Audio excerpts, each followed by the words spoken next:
हे राम। हाँ प्यारे मित्रों, संत तुकाराम बाबा का अभंग लेंगे अपन। गाथा का अभंग है चौथा, यानी और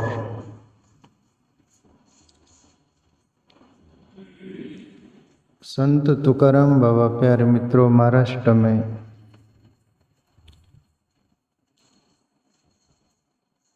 ऐसे संत हुए जो मैं पहले ही बोला कि कबीर की तरह दो टूक बात करने वाले, बेझिझक। और संत की परिभाषा यही होती है।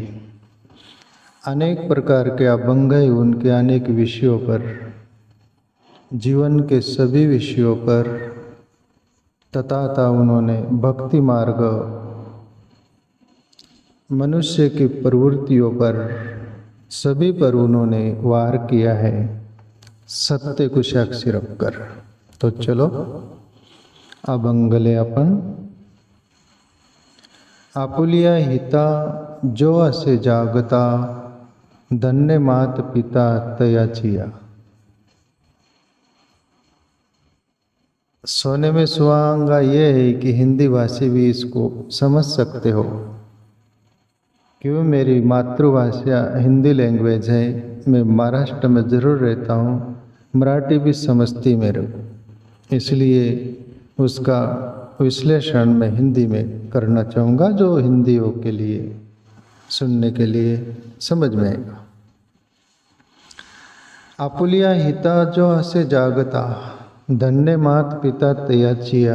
यानी तुकाराम बाबा बोलना चाह रहे हैं, जो अपने हित के लिए जीते हैं, जिनको अपना हित जानियो समझता है, अपना हित क्या है, ऐसे बच्चों को पैदा करने वाले माँ बाप धन्य है, जिनको पता चला कि हमारा हित किस में है। प्यारे मित्रों, सभी काफ़ी प्रकार से बेहोशी में जिंदगी तो जी ही रहे हैं, पर होश में जिंदगी जीने वाले ऐसे सपूत बोलते उनको। कपूतों की यहाँ भरमार है, पर सपूतों की बहुत कम, हंस की तरह। बगुले बहुत है पर हंस बहुत मानसरोवर पर जैसे रहते, कम चुनिंदे रहते हैं। पर बगुले तो आप किधर भी मिलेंगे आपको। इसी अंदाज में साधारण लोग जीने वाले बगुले की तरह भरमार मिलेंगी, चप्पे चप्पे पर मिलेंगे, पर हंस की तरह आपको लोग कम मिलेंगे। हंस की बात चल रही। आपुलिया हिता होए जो जागता, धन्य मात पिता तयाचिया। प्यारे मित्रों, अपने हित के लिए जो जागते हैं लोग, एक तो हित खुद ब खुद उसका प्रारब्ध पुण्य संस्कार ऐसे हो जिसके कारण उसके अंतःकरण की उपज अपने प्रारब्ध कर्मों के अनुसार वो अंदर से ही रहता है। उनको वो कहीं से सीखना नहीं पड़ता, उनको कहीं से समझना नहीं पड़ता, अंदर का ही जन्म जन्म का उनके संस्कार के रूप में, बीज के रूप में पड़ा रहता है। वो खुद ब खुद अपने अंदर से जीते हैं अपने हित के लिए। पर कभी दुनिया में ऐसा भी देखने को आता है, कभी कभी अपना हित अपने को पता नहीं चलता। तो कभी कभी प्यारे मित्रों, अपने से वरिष्ठ जो आगे पहुँचे हैं, अनेक प्रकार के दुख सहे हैं, अनेक प्रकार के दर्द सहे हैं, अनेक प्रकार के ठोकरें खाई है, और उन्होंने अनुभव लिया है ये जिंदगी में, और अपना हित को जाना है। ऐसों की हमें मार्गदर्शन चाहिए, मार्गदर्शन लेना चाहिए। और ऐसों की यदि मार्गदर्शन अपन सुनेंगे और समझेंगे और उस पर चलने का प्रयास करेंगे, तो जरूर आप अहित के भी रास्ते होंगे तो आपका हित हो सकता है। हंस की यहाँ बात याद आई तो हंस की तरह कम लोग होते और बगुले की तरह बहुत होते हैं। तो हंस की बात मैं छोटा सा लेना चाहूँगा। जो अपने से वरिष्ठ लोगों की बात यदि अपन समझे दिल से तो कैसा जीवन में परिवर्तन होता है और हमारे जीवन में ठोकरें नहीं लगती, कोई प्रकार की हानि नहीं होती, अपना जीवन सही सलामत रहता है। तो कहते कि एक बहुत बड़ा वृक्ष था, पेड़, उस पर हंस रहा करते थे कुछ। तो उसमें एक हंस बहुत वरिष्ठ था, उत्कृष्ट था, उत्तम था, बहुत सयाना था, सभी तरह का उसमें गुण थे काफी, और उन सभी हंसों का एक बॉस जैसा था। उसकी सुना करते थे हंस और उसको माना भी करते थे। एक दिन वो हंस पेड़ पर बैठे सभी हंस और अपने हंस साथियों को बोलता है। वो बड़ा पेड़ था, उसकी एक शाखा नीचे झुक रही थी, पर नीचे से एक वेल जो बोलते हैं ना, वो उस डाल पर चढ़ रही थी। तब वो हंस बोलता है अपने हंसियों को, वो सब जो संगी साथियों को, कि हंसो सुनो, ये वेल एक दिन ये शाखा पर चढ़कर इतनी मजबूत हो जाएंगी, इसका इतना बड़ा स्तंभ हो जाएगा, बड़ी तनी हो जाएंगी एक सीढ़ी की तरह, और उस दिन से अपनी सुरक्षा को खतरा होगा। अपने जीवन को, अपना जीवन मौत के घाट उतर सकता है, इसी घड़ी आ सकती है। इसलिए मैं तुमसे बोल रहा हूँ, अभी ये वेल जो कुपल है उसको नष्ट कर डालो तो आगे दिक्कत नहीं रहेंगी। पर यहाँ कोई सयाना आदमी दुनिया में भी कोई बोलने जाता है तो तेल लेने जाता है। बंदर ने वो चिड़िया को सीख दिया तो बंदर ने घोंसला ही तोड़ डाला उसका, ऐसी कहानी है ना। बंदर, ये बारिश हो रही थी, ठिठुर रहे थे, तो चिड़िया ने बोला कि बंदर मामा आप बड़े बड़े हो, हम तो छोटे हो, फिर भी एक घोंसला बनाकर हम पानी से बचाओ, ठंड से, सभी से, तो आप बड़े बड़े हो तो आप बड़े बड़े घोंसला बना लेना अपने लिए। बंदर को आया गुस्सा, आओ न देखा ताओ, चिड़िया का सब घर ही तोड़ डाला।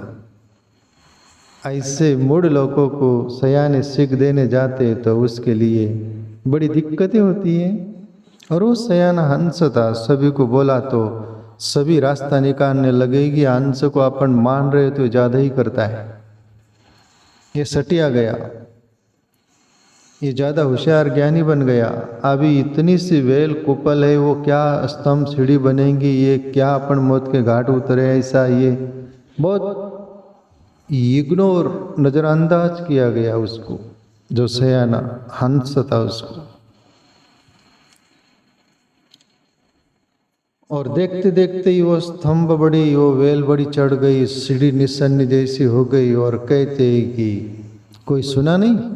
और एक दिन बहेलिया, वो फांसने वाला पक्षी को आता है, उस सीढ़ी जैसा दिखा, निशानी जैसा, चढ़ा ऊपर और जाल बिछा दिया सब पेड़ पर। और ये पक्षी दाना चुगने गए थे, शाम को लौटते हैं और शाम को अंधेरे में जैसे आते हैं, जाल दिखा नहीं, सभी वो फंस जाते। तब वो सयाना तो गंभीर था ही कि मेरी सुने नहीं, तुम आप मारे गए बेटे।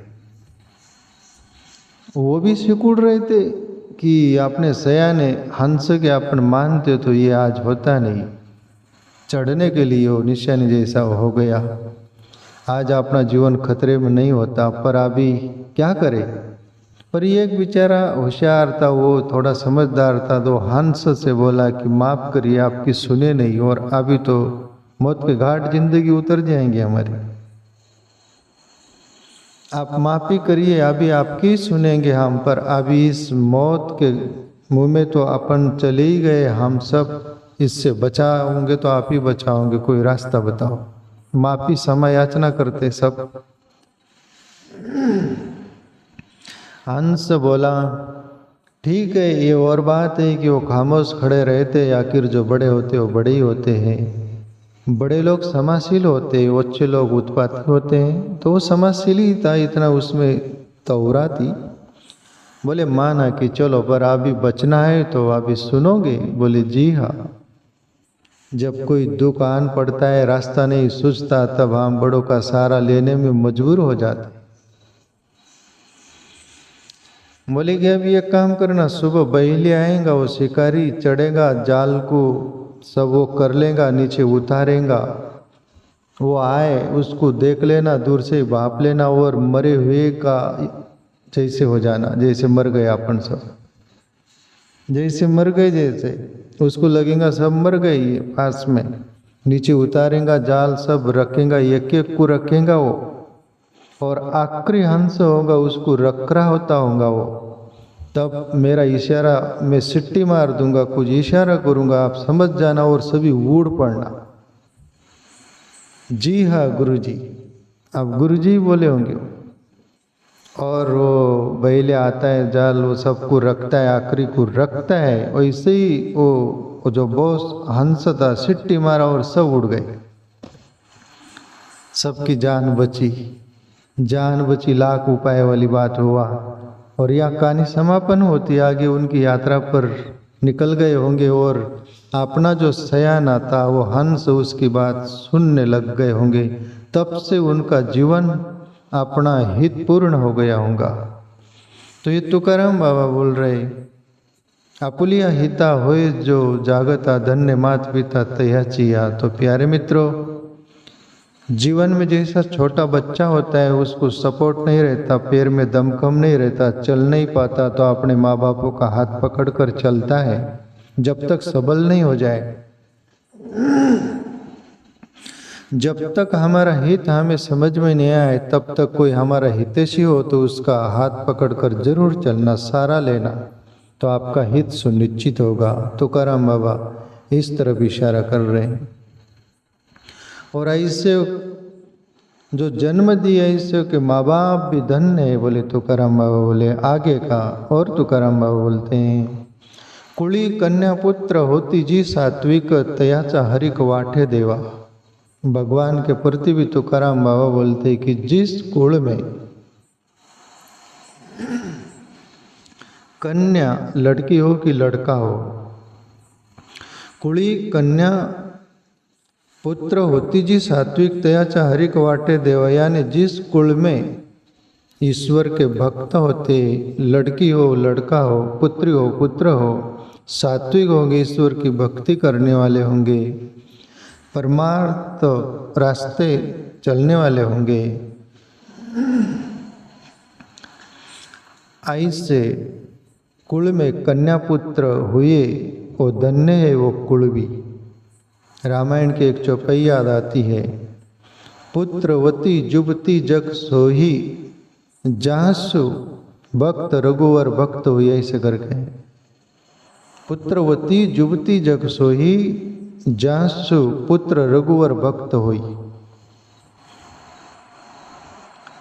बोले कि इसका अर्थ ये कि जिस कुल में जहाँ भी ऐसी संतान हुई जो ईश्वर का भक्त हो, तो धन्य है वो कुल और धन्य है वो माँ बाप।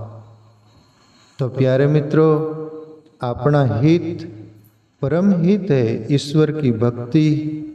ईश्वर की भक्ति होगी तो तुम्हारा जीवन सात्विक तात्विकता से भर जाएगा, दैवी गुण संपन्नता होने लगेगा, तो आप खुद का भी हित कर सकोगे, दूसरों का भी हित का सोचोगे। दुनिया में जो अपना हित किया वही दूसरों का हित किया है, जो अपना हित नहीं किया वो दूसरों का हित कर नहीं सकता। तुम्हारे जेब में कुछ है तो किसको दोगे? जेब खाली है तो क्या दोगे? तुम्हारे पास कुछ है कीमती तो दोगे, नहीं है तो क्या दोगे? तो प्यारे मित्रों, हम जन्म लेते हैं जहाँ भी, तो अपना हित खोजे, किसमें हमारा हित है। और आज का जमाना ऐसा हो रहा है, कोई हित से हमारा हित के लिए बोलता है तो उसको बोलते जाओ उधर। हमको जिंदगी मिली, हम धुलधास करे, कुछ भी करे, हमको जिंदगी मिले, हम चाहे जैसे जिएंगे, नहीं सुनेंगे तुम्हारी, नहीं सुनते। और फिर काय कोणाचे गेले ज्याचे त्याने हित गेले। मराठी तुकाराम बाबा कहे किसका है, बाकी सब अंदर पड़ा है, कहाँ से आता है, जन्म जन्म का सुना वो पड़ा होगा। काय कोणाचे गेले ज्याचे त्याने आईत केले। बोले क्या किसका बाप का गया, खुद के पैर पर खुद ही कुलाड़ी मारी। बोले उसमें दूसरा क्या करेगा। काय कोणाचे गेले, क्या किसका जाता है, ज्याचे त्याने आहित गेले, खुद का ही अपना अहित किया, हित नहीं किया।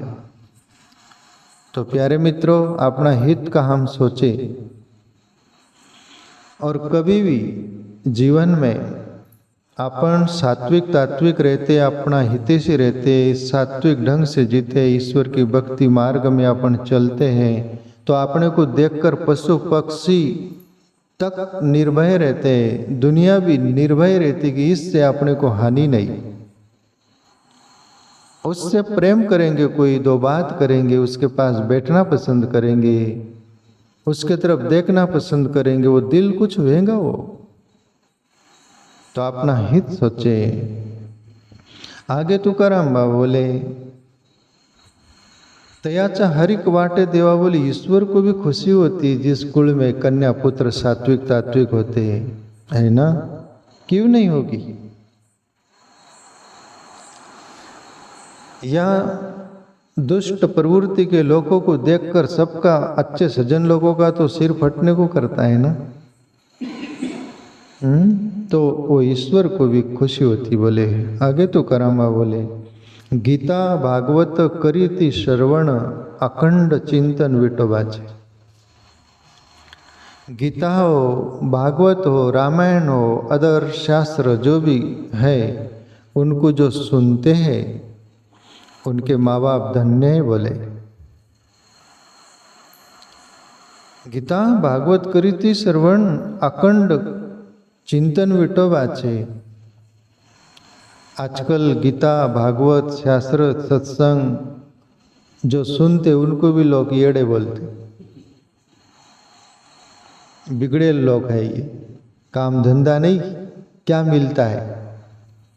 ईश्वर की भक्ति करने भजन करने से क्या मिलता है, किसको क्या मिला, इनको क्या मिलेगा। अरे येड़े हो गई येड़े। स्वामी राम तीर्थ को भी येड़े बोले थे, वो तो संत थे।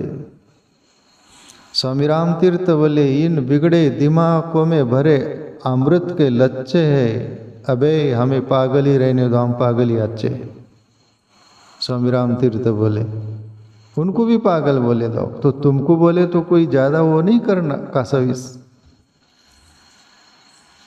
चलती है गाड़ी, उड़ती है धूल, जलने वाले जलते रहो, खिलते है फूल। कबीर का बोलना था, दूसरा ही याद गया, बहुत कुछ भरा हुआ है अंदर, वो आ जाता। तो हरि भजन कर राम हाथी चलत है अपने गत में, कुतर भुकत वहाँ को भुकवा दे, तू राम भजन कर जग लड़े वहाँ को लड़वा दे। कबीर हाथी अपने गति में चलता है, कुत्ते भूखते उसको, हाथी देखता भी नहीं उनको, हाथी सोचता है तुम गए गुजरे ही हो, पर हाथी अपनी चाल नहीं छोड़ता।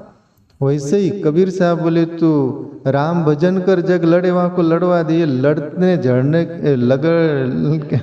लड़ने झगड़ने के लिए पैदा हुए। बोले लड़ेंगे झगड़ेंगे पर तू राम भजन कर, उनको लड़ने दे। लड़ने वाले को कौन सी शांति मिलेगी, तेरे को परम शांति मिलेंगी। तो हरि भजन की ओर लग जा। गीता भागवत करीति श्रवण अखंड चिंतन विठोबा छे। आप तुकाराम बाबा बोल रहे कि अखंड चिंतन विठोबा छे, यानी विठोबा यानी परमात्मा। अखंड चिंतन, अब आपके मन में प्रश्न गिरेगा, अखंड काम धंधा छोड़ के सब कुछ करके बैठे रहे, टाल बजाते रहे, हरे राम धुंध करते रहे? नहीं नहीं नहीं नहीं, अखंड चिंतन का अर्थ इशारा समझे हम। अखंड चिंतन, अखंड चिंतन कई के लोग छोड़ देते, सुख में भी छोड़ देते, दुख में भी छोड़ देते। सुख आया तो सुख में सुख का लोलुप हो गए और ईश्वर को खुटी में टांग दे, जैसे कि आपका कोई काम नहीं, सुख है और हम है।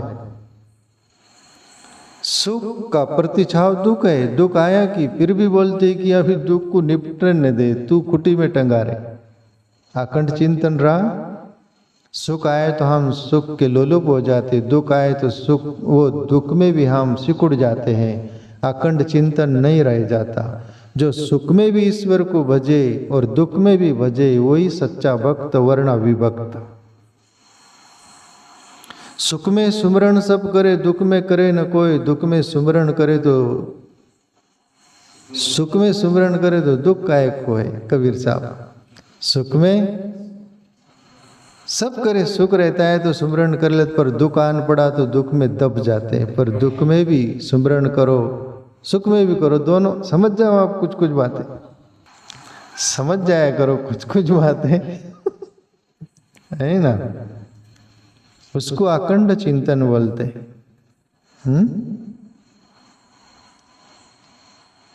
तुका म्हणे मज घडो त्याची सेवा, तरी माझा दैवा पार नहीं दैवा। यानी ईश्वर से बोलते तुकाराम बाबा, जो ईश्वर के रास्ते चल रहे, ईश्वर की भक्ति कर रहे, तात्विक सात्विक है, तो बोले उनकी मुझे सेवा घड़ो, उनकी मुझे सेवा का लाभ मिले तो मेरा भाग्य से बढ़कर और कुछ नहीं। बोले तुकाराम बाबा बोलते। तुका म्हणे मज घड़ो त्याची सेवा, और हमारे को ऐसे ईश्वर के भक्तों की सेवा मिल भी जाए तो अपन बोले क्या मिलेगा अपने को। तुम सेठ साहूकार की सेवा करना चाहोगे, वहां से कुछ मिलेगा, पर भक्त की सेवा करना चाहो क्या मिलेगा अपने को। मीनिंग है हमारा, मीनिंग के बिगर कुछ काम नहीं करते, कुछ न कुछ हेतु रहता है। पर ईश्वर के भक्त की हम सेवा करेंगे। प्यारे मित्रों, तुकाराम बाबा एक जगह बोले, कोई अभंग में स्मरण आ रहा है, प्रभु ये तो मान लोगों के शब्द उद्गार ही ऐसे रहते। ईश्वर से बोले तुकाराम बाबा, प्रभु मुझे लोग संत समझते, संत समझकर मुझे मानते हैं, मैं तो संत नहीं हूं। बोले जो संत है वही बोलेगा मैं संत नहीं हूं, और जो संत नहीं है वही बोलता है मैं संत हूं। अंदर सब खंत भरा हुआ है। तुकाराम बाबा बोले कि लोग मुझे बोलते हैं प्रभु मैं संत हूं, पर मैं संत नहीं, पर वो इस भाव से मुझे बसते, संत भाव से, और उनको जो फल मिलता है वो मैं नहीं देता, वो तू ही देता है, मैं निमित्त बनता हूं। तो प्यारे मित्रों, ऐसे ईश्वर के भक्तों की हम निस्वार्थ भाव से सेवा करें। जो हमारे पास जो भी कुछ है, धन है तो धन से, तन है तो तन से, दिमाग है तो दिमाग से, जो भी हमारे से बन पड़े अपेक्षा रहित, वो ईश्वर आपको देगा जो देना है वो। आप कर्म करे जाओ, ईश्वर देगा आपको। तो प्यारे मित्रों, तुकाराम बाबा का ये अभंग जो भी जितना भी हमारे पल्ले पड़े समझने का प्रयास करिएगा और चलने का प्रयास करिएगा।